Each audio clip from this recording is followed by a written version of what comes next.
Kuna watu walikuwa warembo kuliko wewe.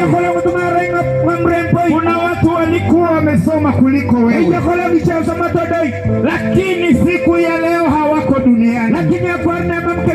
Kuna siku walisikia sauti kama hii na wakakataa kumfuata huyu Yesu,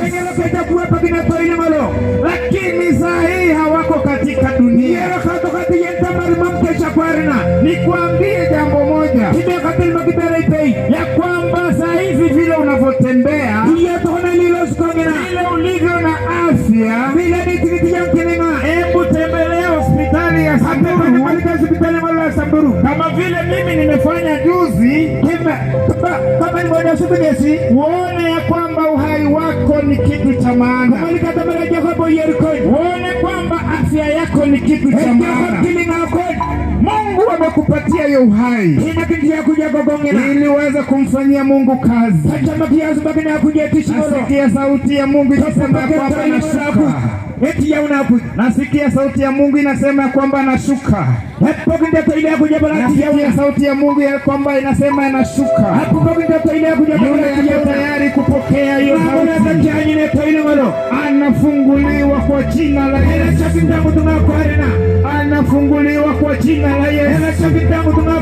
Anafunguliwa kwa jina la Yesu. Roho Mtakatifu yuko mahali hapa. Kuna mtu amekuwa kingoja Yesu. Kuna mtu amekuwa kingoja Roho Mtakatifu. Huu ni wakati wako. Kuna upepo unapita sasa. Kuna upepo unatoka juu mbinguni kama siku ya Pentekoste, wakati Yesu alipokuwa amewaambia wanafunzi wake, naondoka lakini nikirudi nitarudi kama Roho Mtakatifu. Yesu alikuwa katika ulimwengu huu, alikuwa katika mahali ambapo umekanyanga, lakini hawakumtambua. Walidhani ni mtoto wa Mariamu, walidhani ni mtoto wa Yusufu,